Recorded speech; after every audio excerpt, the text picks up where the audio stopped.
It's spooky season. Like that voice. Well, today I'm actually doing a second look on top of spooky season at the same time. This is a movie I already have a review of on my channel. This is X. X stars Mia Goth, Brittany Snow, Jenna Ortega, Martin Henderson, and Kid Cudi. And it is directed by Ty West. I think it's Ty. I believe it's Ty. I know a lot of people see T West. I think it's Ty, though. I think we've all been mispronouncing his name. I think it's one of those things like how people say Timothée Chalamet because we're lazy. But he actually likes his name to be pronounced Timothée Chalamet. No one will ever do that. But yeah, I have a feeling that it may be one of those things where Ty is just fighting the culture of people who don't know how to pronounce it. They're just like, it's T-I. That's gotta be T, right? He's like, no, I just was creatively spelling it Ty, but thanks. Anyway, I am re-reviewing this film because I reviewed X at a time before I stopped giving grades to films that were unintelligible for not having audio description. And this was originally presented to me without audio description. So when I did my original review of this film, my grade was really low because I had a really hard time following this without audio description. But now that I've seen it with audio description, I have a different opinion on the film and a much higher grade. So fans of this film can relax. There we go. Anyway, special shout out to William Michael Redmond, who did the audio description for this film. He is perfect. Anytime anybody wants to hire him for a horror film, there's just something about his voice that is right for narration and on a horror film. Anyway, moving on to X and why I feel differently about the film now. So there's a couple of things that I want to get off my chest about X. First of all, this film has an excellent script. What Ty's done here is he has really created a script that is very nuanced, especially once you know what you're in for and once you know what's coming. The script actually kind of throws you a lot of things that you don't necessarily know are coming. I like all the little references to things that are likely coming down the line. Like, one of the references is to, they're filming this movie and one of the girls is like, but you like Psycho. And he's like, yeah, but the first part of the movie was just a MacGuffin before they changed into the movie became what it was supposed to be. And that's kind of what this is. I mean, the first, 2/3 of this movie just feels like it's people who are trying to shoot a porno in a, remote location. and then the movie just takes a wild left turn and just goes in a completely different direction. And that happens a lot with some of the dialogue in the film. There's a reference to an eye, and then something happens to an eye. The eyes popping out, and then an eye actually does pop out in the film. So it's just like there are little things they say in the screenplay that you don't necessarily think of at the time, and on a second rewatch through, even though I had a hard time following it the first time, I kind of remembered part of it. I was like, I think this is when, and I didn't necessarily know. Like, there were some things that I couldn't pick up on. But I always do my research afterwards to see how much did I miss, what's going on here. And I kind of knew And I thought it was creative to see it all put together. I had much better time the second time around with this film than I did the first. Um, a couple of criticisms though that I still have about X. One, uh, there's one thing that Ty does that's a little lazy. There has got to be something else on fucking television in this area. I'm sorry, but no televangelist is talking 24 hours a day, 7 days a week. Nobody has their own channel. And the thing is, he goes out of his way to show this televangelist speaking, but he does it at different times of the day. So this person is on TV all the time, and everyone in this area presumably only watches this one televangelist talking about the stuff. And I almost wouldn't have used him at the beginning. The first time we see the televangelist used, this is sort of, it's like a nod. I get what he's trying to say because we're using it sort of like as a, pornography is bad. But it kind of ruins it, because then later on when you want to use it and you want the, what he's saying to line up with what's happening in the film, it's weird because it's like we've already seen him, and then I'm thinking this televangelist like never sleeps and owns his own TV station and just runs nonstop, just him talking, just for twin. Just you can turn to this channel and there he is, just going at it. Those channels, the religious channels have different levels of programming. They have other people that come on. Sometimes they have, like some singing, like you'll turn to the channel and it'll be like some church choir singing, and it's like different. It is different programming for anybody who's ever watched something like a CBN or one of those channels. I'm going like deep into the weeds here, I realize that, but it did bother me. I was like, come on now. Come on. You gotta have more than one person on this TV screen. At least have it be a different televangelist. But the other thing is, and this is where the haters are gonna, I'm probably gonna lose a subscriber. So please subscribe to counterbalance the loss of the subscriber. But Mia Goth's performance in this is overrated. Mia Goth's performance in Pearl is likely not overrated, because there she's not being praised for something that's really not that impressive. I gotta say, as a blind film critic, that for people who are like, oh, she should be nominated for an Oscar for X, no, definitely not. I mean, maybe more for Pearl, but not this. Like, some people were confused as to which film she should be nominated from, and they were just like, well, it's both films. I mean, she was great in both. She's not really that great here, I gotta be honest. When you really put her older version of Pearl up against Maxine, I know the idea is for them to be like, for Pearl to feel like Maxine is some representation of her, and they're very similar, but she's not her daughter, it's a little bit too close. Mia does not actually do enough. When she's talking to herself, I gotta say, as a blind person, when she's talking to herself, it actually sounds like Mia Goth is just talking to herself. There's very little change in her voice. She does almost nothing different. She just kind of makes the voice of Pearl is a little bit more like defeated, I guess I could say, a little bit more sad. There's more sadness in the voice that she brings, but she's not modifying her voice. This is not a wildly different performance. You can hear Mia Goth talking to Mia Goth. It's really obvious. Like, it's... and the second time through, I was like, this is not...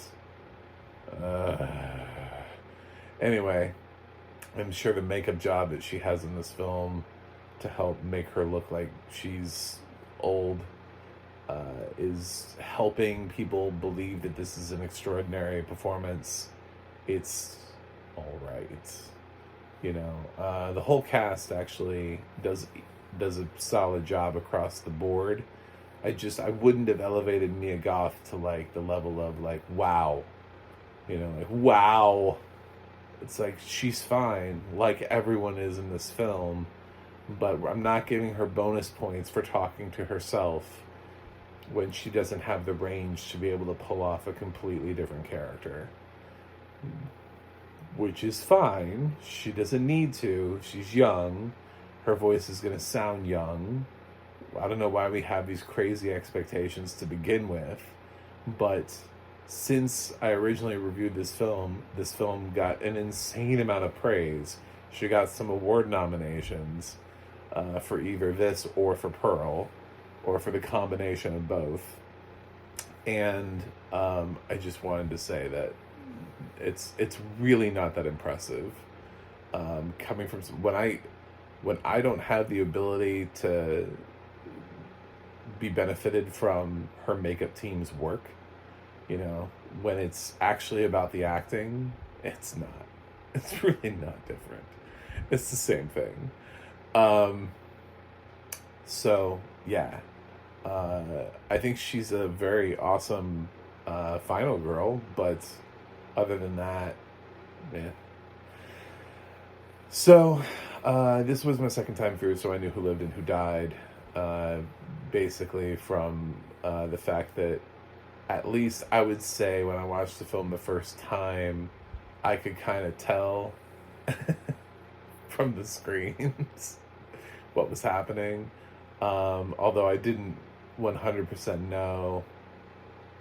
It was hard because it's hard to track like who dies where, when, at what times. Yeah, so especially when they pull away from shots. I remember the Howard scene with Kid Cudi's character, when you have no context visually to know what's happening in that scene. You don't know who shot who, or that Kid didn't get missed by the shot. So like later on in the film, I just kind of figured out, I was like, well, I guess he's dead,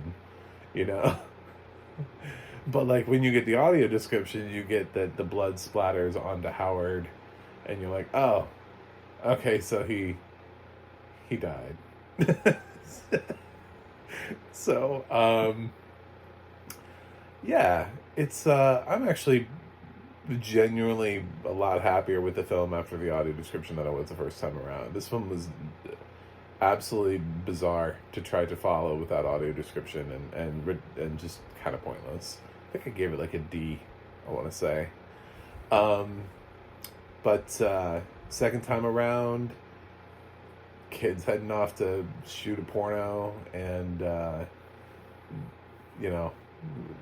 things don't work out well for them. I think it's a lot better. I've also seen other works of T. West's, and he obviously is somebody who likes extreme violence, even if it's not required. There are a couple of scenes in the Valley of Violence where you get like sort of extreme violence. I wouldn't necessarily say it's a necessity for a Western,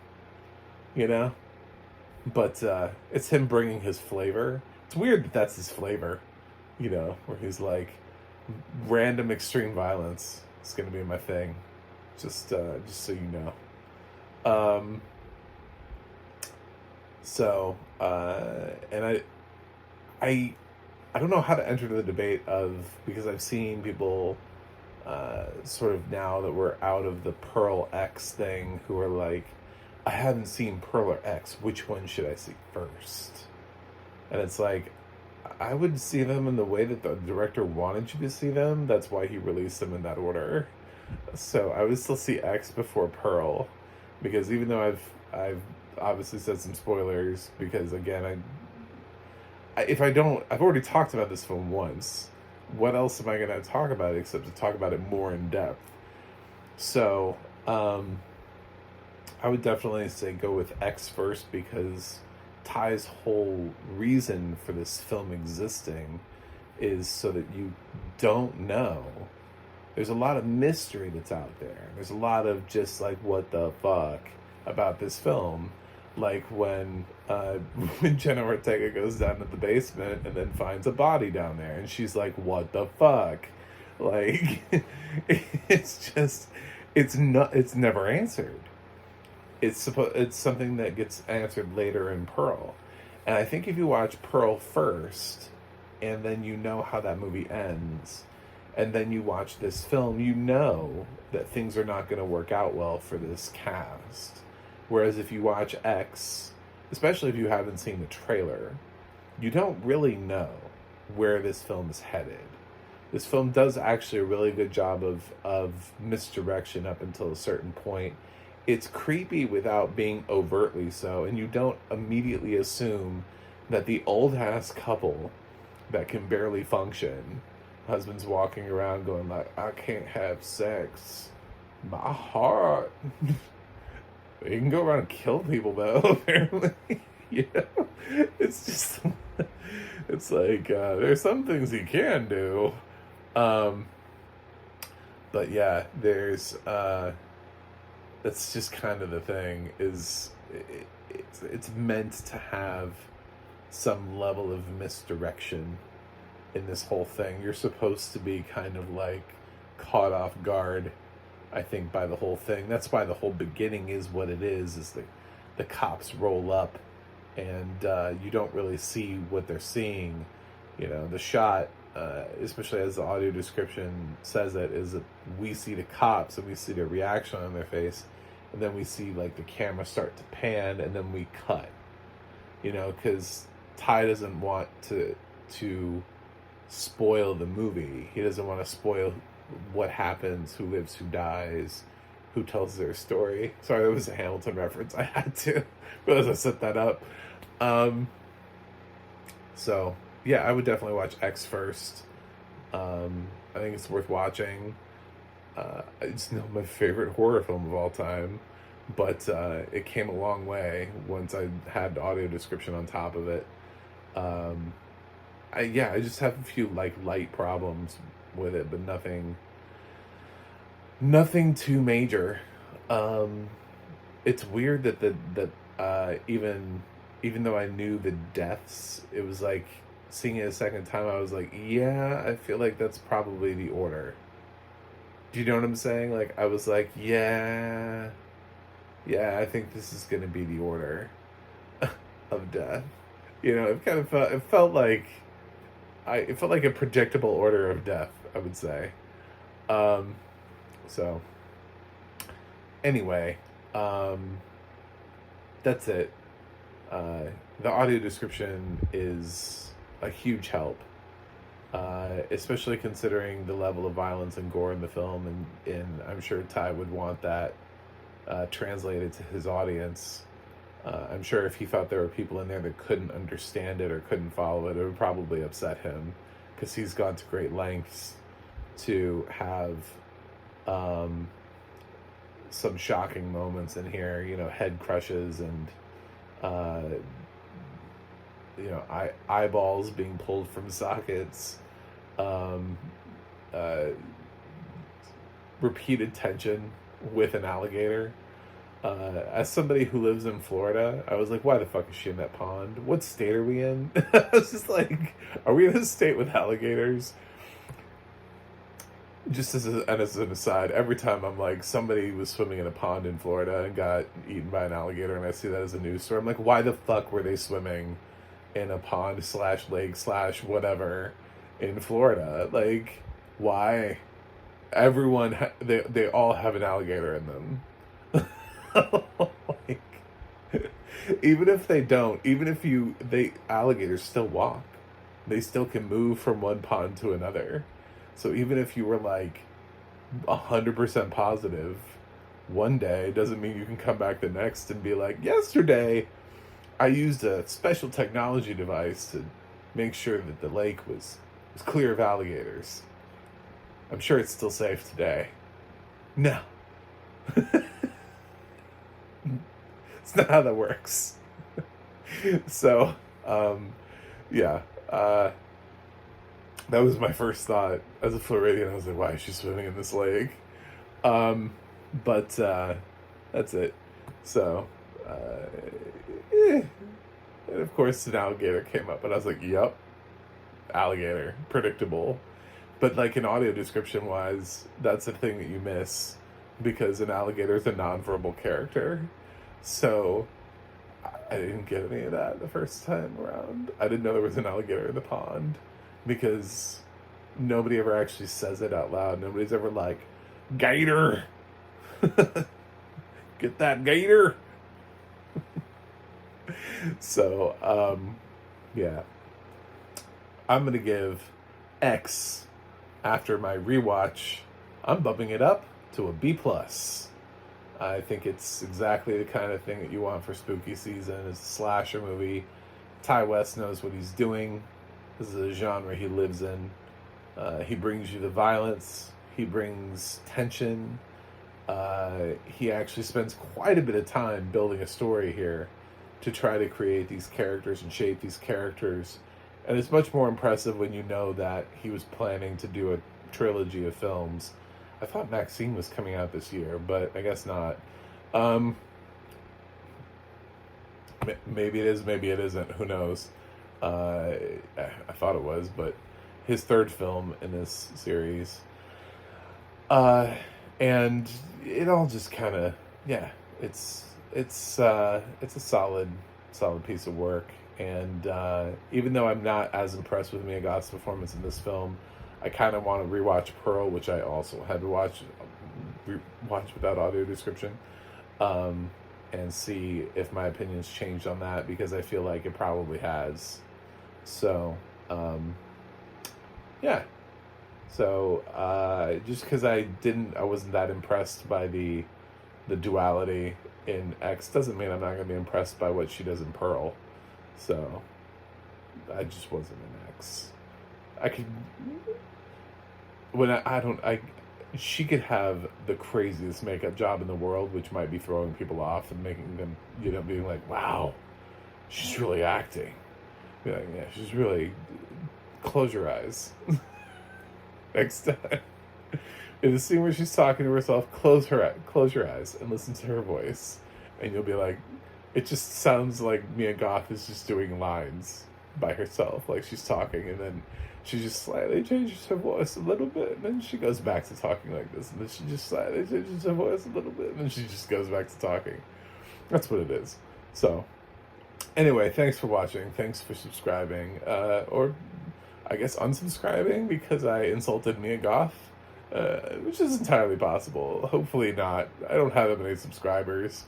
If I had like 179,000 instead of 179, I guess I could, afford to lose one or two because they're mad at me about my Mia Goth stuff. But otherwise, I'm scared. So, anyway, I'm scared to have opinions on here. I also have a website, macthemovieguy.com. You can follow me on Instagram or Twitter at macthemovieguy, or Threads, all at macthemovieguy. You can go to the audio description project, adp.acb.org. It'll let you know what has audio description and where you can watch it. And you can go to theadna.org, that's theadna.org. It'll let you know who's narrating your favorite films and television series. That's it. I will watch something else and see you guys on the other side.